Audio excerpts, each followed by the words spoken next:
Olá, prezados alunos! Continuamos as nossas discussões sobre educação em direitos humanos.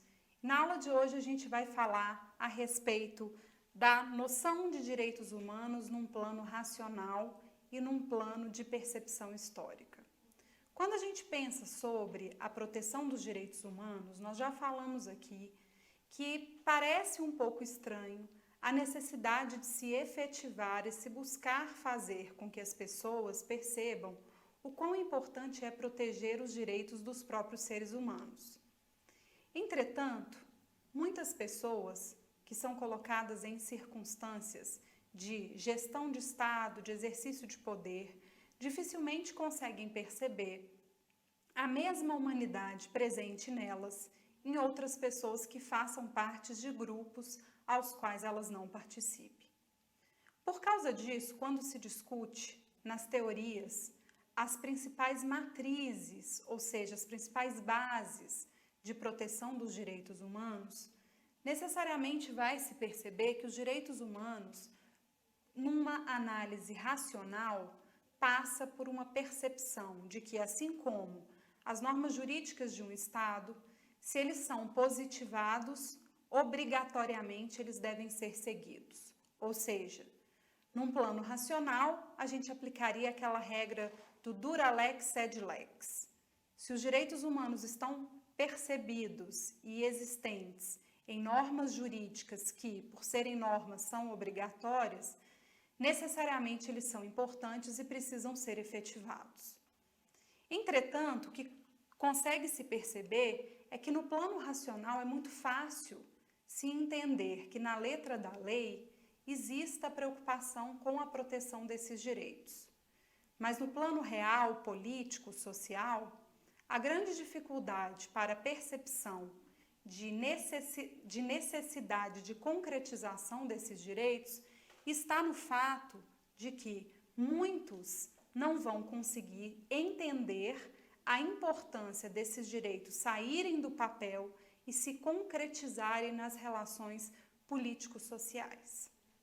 Essa discussão ela é muito importante porque o direito passou por uma fase, principalmente com o advento do Estado moderno, que estabelecia muito mais um valor simbólico para as cartas constitucionais e até mesmo para os tratados internacionais do que um valor substancial. Entretanto, o que se começa a perceber, principalmente no pós-guerra, e que ainda é mais contundente na atualidade, é que não basta os direitos humanos estarem percebidos e positivados, seja num plano interno constitucional, seja no plano internacional, através de tratados internacionais, protegidos por meio de organizações internacionais, porque necessariamente não existe direito concretizado somente na folha do papel. Não basta positivar racionalmente esses direitos se eles não forem vivenciados no dia a dia por todos, pelas maiorias e pelas minorias. A grande discussão contemporânea da efetivação dos direitos humanos está não na necessidade de sua positivação, porque a maioria desses direitos já estão positivados, seja no plano constitucional dos estados, infraconstitucional, seja no âmbito dos tratados internacionais. Mas o grande desafio está na concretização social e política desses direitos. E por isso a necessidade de se educar em direitos humanos, uma vez que, se a norma jurídica prevê de forma cogente a necessidade de proteção desses direitos, nós necessariamente temos que nos educar para exigir a concretização deles. Professor Marcelo Neves, da USP, diz muito bem, comparando a questão dos direitos, tanto humanos quanto fundamentais, ele diz: muitas vezes a Constituição e as leis, elas têm um caráter muito mais simbólico do que um caráter substancial. É o que ele chama de constitucionalismo simbólico. Basta vir a Constituição de 1988 e nós positivarmos os direitos humanos no seu texto para eles realmente serem concretizados? Não. A grande necessidade que se percebe hoje é juntar de forma consorciada o que está previsto na norma positiva, seja ela nacional, seja ela internacional, com a substancialização desses direitos e com a aplicação e exigibilidade desses direitos para todos aqueles que são seres humanos, né? Independente de qualquer justificativa de preconceito que pode lhes retirar essa condição. Por causa disso, quando a gente pensa sobre o que seria o fundamento das diferentes teorias de proteção de direitos humanos, a gente vai ter duas matrizes, grandes matrizes de teorias diversas, mas a gente tem dois grandes troncos de matrizes que vão proteger esses direitos. A matriz subjetivista ou subjetiva e a matriz objetiva ou objetivista, né? Na matriz subjetivista, a gente vai entender que se justifica a proteção de direitos humanos pela percepção subjetiva da pessoa de que aquele ser humano é um sujeito de direitos. Essa é uma discussão muito interessante. Muitos, durante a humanidade, deixaram de ser vistos como sujeitos de direitos e passaram a ser vistos como objetos passíveis de manipulação. A análise das teorias subjetivistas faz com que a gente passe a criticar essa noção da subjetividade de direitos, entendendo que dependeria das situações para se aplicar esses direitos, porque o que vai se preconizar, principalmente numa matriz positiva constitucional, é de que eu tenho que fugir dessa subjetividade que vincula a proteção de direitos humanos dependendo dos sujeitos que os reivindicam, em função de uma busca de uma objetividade, que sejam direitos que de forma objetiva, concreta, sejam aplicados para todos.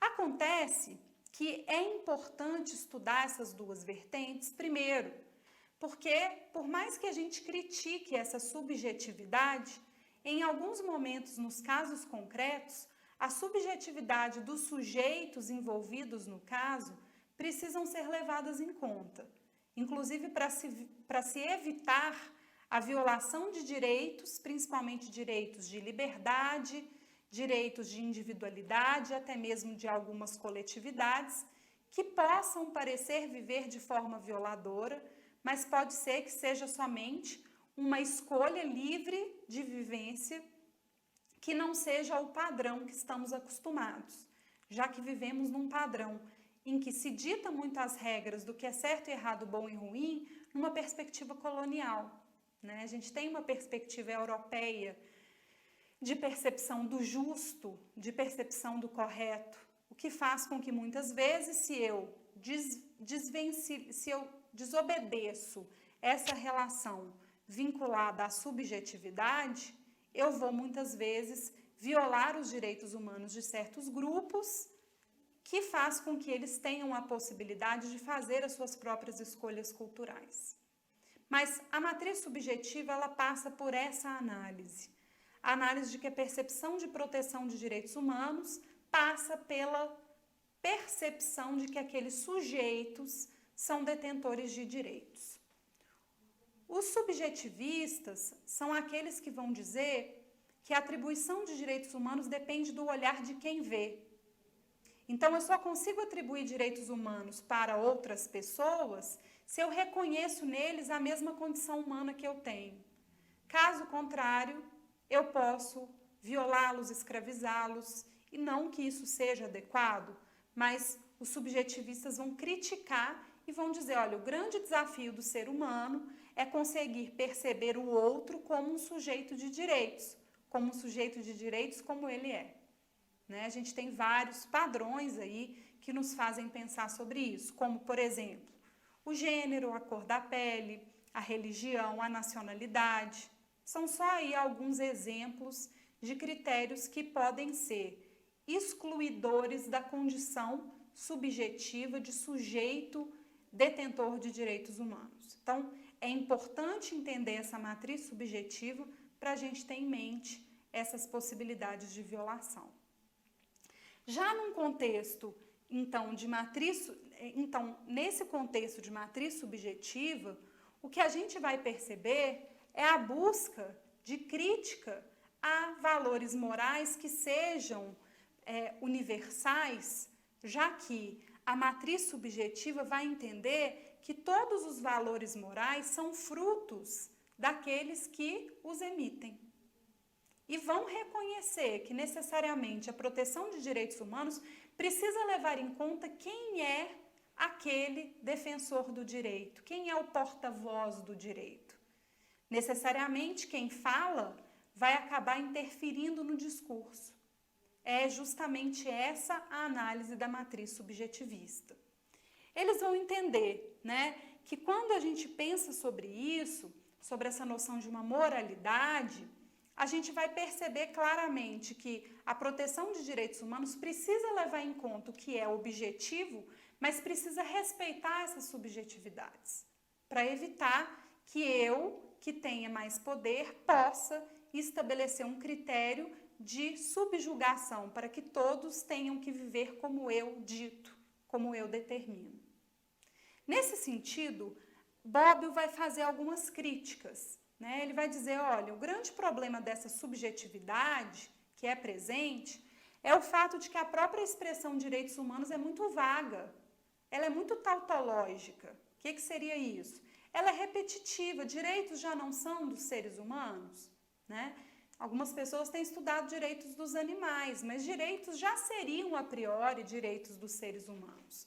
Será que essa expressão me explica o que são efetivamente esses direitos? Num segundo ponto, a variabilidade histórica desses direitos faz com que a gente não tenha muita certeza de quais são eles, porque esses direitos vão mudando de acordo com as evoluções históricas que vamos passando. E uma das críticas, que são muito importantes, inclusive que a gente tem vivido isso, é a percepção de que os direitos não só evoluem, não. A proteção desses direitos, a gente gostaria que fossem evoluindo, mas nem sempre. Existem situações em que o momento histórico em que a gente vive, a possibilidade de manifestação do pensamento faz com que certos grupos passem a achar que é liberdade deles determinar um discurso de ódio contra outros grupos. E dizem, olha, eu tenho o direito humano de ser violador do outro grupo. Isso aí é um grande problema nas discussões de historicidade do direito. Agora, evidentemente que todos os direitos são históricos, eles são frutos de lutas históricas.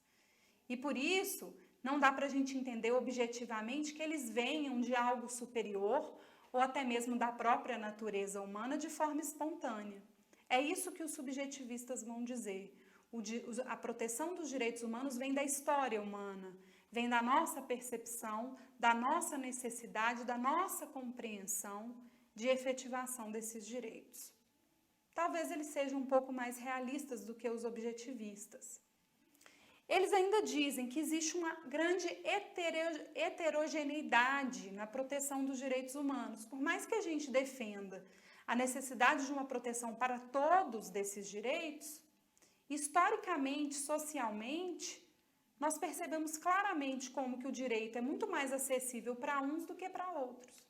E esse é um problema sério, Além disso, falta um fundamento absoluto. Quando a gente analisa as matrizes que são subjetivistas, falta um fundamento absoluto para dizer o porquê da proteção desses direitos. Porque já que não há um único fundamento, seria somente uma noção de respeito a essa subjetividade, entende-se que há uma dificuldade grande aí de compreensão dessas relações. Agora, comparando a matriz objetivista com a matriz subjetivista, que a gente acabou de falar dela, na análise objetiva da proteção dos direitos humanos, os teóricos que adotam esse pensamento, eles vão partir de premissas que determinam-se per si, ou seja, quase como se a gente entendesse que a fundamentalidade, ou seja, o fundamento, a existência desses direitos, sejam colocadas na própria existência humana. Os que são objetivistas, eles dificilmente discutem subjetividades. Eles vão trabalhar a noção de que a proteção desses direitos surge como algo que já é da própria condição humana, da própria existência humana, e essa premissa não deve ser quebrada, não deve ser questionada. Nesse sentido, então, o objetivismo vai fazer, primeiro, uma separação entre os valores e os bens a que se dirigem. Então, ele vai dizer, olha, o que é valor é subjetivo, agora aquilo para quem se dirige, eu tenho que ser objetivo. Os direitos humanos, eles têm que se dirigir a todos, é algo objetivo. E o total, eu tenho que fazer uma total separação do que é valor em relação a todo sujeito. O que for subjetivo, eu desconsidero. E o que for objetivo, na análise da existência dessas pessoas, eu vou buscar para concretizar a efetivação desses direitos de forma objetiva. Nesse sentido, então, quando a gente pensa sobre essa matriz objetivista, tem algumas características que são importantes de serem apontadas. A primeira, os valores seriam vistos como ideias fundamentais de uma sociedade. Esses valores seriam valores universais, como o respeito à liberdade, à igualdade, a busca do bem comum, a boa-fé, entre outros. Os valores seriam, portanto, atemporais e não históricos. Eles questionam a noção de historicidade dos direitos humanos colocada pelos subjetivistas, porque eles dizem assim, o que é histórico é a não concretização, mas a existência desses direitos e a necessidade de sua proteção existe desde sempre. Se o homem não concretizou, foi falta de responsabilidade dele, mas já existia aí esse compromisso per si. Além disso, os valores vão se separar dos bens que eles encarnam, né? Então, não posso ter uma análise valorativa dessa relação de proteção de direitos humanos. Eu preciso ter uma análise voltada para a relação de objetividade. É ser humano? Tem direito humano. Pronto. Porque qualquer subjetividade pode levar à violação. Porque aí eu analiso critérios que podem ser de preconceito para retirar de forma subjetiva a condição humana daquele sujeito e não aplicar objetivamente a necessidade de proteção dos seus direitos. Além disso, os valores são universais e imutáveis, o que significa que eles já fariam parte dessa natureza humana, dessa percepção da necessidade de proteção do ser humano e, por isso, sendo universais, aplicados a todos, viriam de algo que seria imutável, que não estaria aberto a debate, já que objetivamente a gente precisa proteger a dignidade humana. Além disso, os valores têm intenção de sua evidência. Os valores vão estabelecer qual que é o objetivo de proteção daquela relação. Então, muitas vezes, quando eu preciso analisar num caso concreto, vão ser os valores que vão me ajudar a trazer a melhor interpretação para a aplicação desses direitos aí. Existem muitas discussões a respeito. Vocês vão me perguntar, professor, o que é melhor? A matriz subjetivista ou a matriz objetivista? E eu vou responder para vocês, as duas. As duas são ótimas e as duas são difíceis também de serem abordadas. Por quê? Porque as duas formas de se analisar o direito, na matriz subjetivista, que nos diz que eu tenho que levar em conta as condições do sujeito para atribuir-lhes direitos, pode levar a análises deturpadas dessa universalidade de direitos humanos. Já a análise objetiva, ela pode levar à usurpação das condições das subjetividades, que são também respeitosas dessa dignidade humana. Então, alguns pontos interessantes a respeito dessa discussão eu coloquei aqui para vocês. A gente teria, diante desse embate entre subjetivismo e objetivismo, um embate, por exemplo, entre o que seria universal e o que seria particular.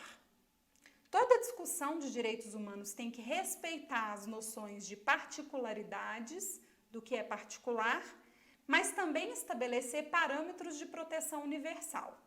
Então, não é uma coisa ou outra. No caso concreto, eu tenho que levar em conta as duas questões, o que é subjetivo, particular, e o que é objetivo universal. Num segundo ponto, a crise entre o que seria um direito natural, fruto da natureza humana, e que seria, portanto, objetivo, e o que seria um direito positivo, fruto da subjetividade humana e da expressão escrita de qual seria o melhor valor para aquele sistema jurídico. Além disso, temos a noção da imutabilidade. Na análise da matriz objetiva, os direitos humanos seriam imutáveis, eles não se modificariam. E na análise da matriz subjetiva, de acordo com a evolução histórica e as lutas existentes na sociedade, o ser humano modifica a sua percepção de quais seriam os direitos e como deveriam ser protegidos esses direitos humanos. Então, são embates interessantes, né? Além disso, a natureza, por um lado, que seria essa noção objetivista, que vai dizer, olha, direitos humanos, para ter, basta ser. Então, se a minha natureza é ser humano, necessariamente eu tenho esses direitos. Essa afirmação é muito importante para se evitar a violação de direitos de grupos que, historicamente, tiveram a sua condição humana retirada para escravização, para subjugação, para violação. Entretanto, entender que eu sou um sujeito de direito simplesmente porque a natureza diz que eu sou, talvez não explique tudo sobre como eu vou proteger esses direitos, porque a noção de que o povo, exercendo o poder, reivindica de forma cidadã como ele deseja a proteção dos seus direitos, respeitando as particularidades e protegendo as universalidades, faz com que a gente perceba que nem sempre essa universalidade ela é positiva. Então, tem que ter um equilíbrio aí nessas discussões. Por fim, esse embate entre a matriz objetivista e a matriz subjetivista ainda nos faz pensar sobre a noção de que, quando eu penso que a proteção dos direitos humanos ela vem do positivismo jurídico, eu entenderia que esses direitos são frutos de uma concessão estatal.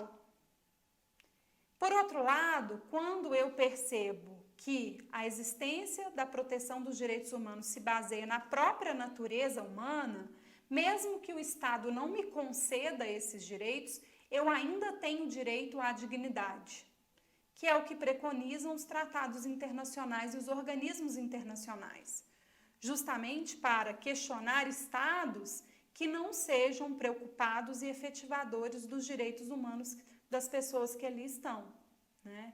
Então, essas duas vertentes são importantes. Entender qual é o papel do Estado na concretização dos direitos, através da sua positivação, e entender também como que eu poderia proteger esses direitos apesar do Estado, quando o Estado é o meu principal algoz, o meu principal violador. Por fim, ainda temos o conflito entre conteúdo e forma, porque se eu tenho uma análise objetivista, eu vou pensar somente no conteúdo de proteção da humanidade, e se eu tenho uma análise subjetivista, eu vou pensar na forma como essa proteção se dá, nos instrumentos, na positivação, né? E a noção entre a diferenciação de justiça para a legalidade. Qual que é o problema? O problema é que se a gente tivesse um senso universal real do que é justo, seria muito mais fácil aplicar a teoria objetivista. Mas a necessidade de se respaldar na legalidade vem justamente das lutas históricas que vão nos fazer questionar o fato de que muitas vezes as próprias leis são violadoras dos próprios direitos humanos de forma universal. Para isso, basta ver as diferentes legislações de países que estabelecem diferentes direitos para homens e mulheres, que criminalizam certos grupos sociais, que estabelecem relações de acesso diferentes ao poder, dependendo da cor da pele da pessoa. Então, nesse sentido, quando a gente pensa sobre, reflete sobre o que são os direitos humanos e como protegê-los, é importante se debruçar sobre essas duas matrizes, a matriz subjetivista e a matriz objetivista de proteção de direitos. Uma não é melhor que a outra, mas as duas juntas, elas vão me fazer perceber o que há de individual numa situação e o que há de universal em outra situação, para se chegar às melhores conclusões possíveis. Nesse sentido, então, quando a gente fala sobre essas relações, o que a gente vai perceber é que numa discussão sobre efetivação e proteção de direitos humanos, necessariamente a gente vai precisar discutir também até que ponto o Estado está respeitando as individualidades, as liberdades e está também buscando a efetivação das igualdades. Mas isso é assunto para a próxima aula. Na próxima aula a gente vai continuar discutindo aí a origem histórica dos direitos humanos, por que eles existem, como que a gente vai pensar sobre eles e sobre essa sua concretização, que é um objetivo que todos nós preconizamos. Até a próxima aula!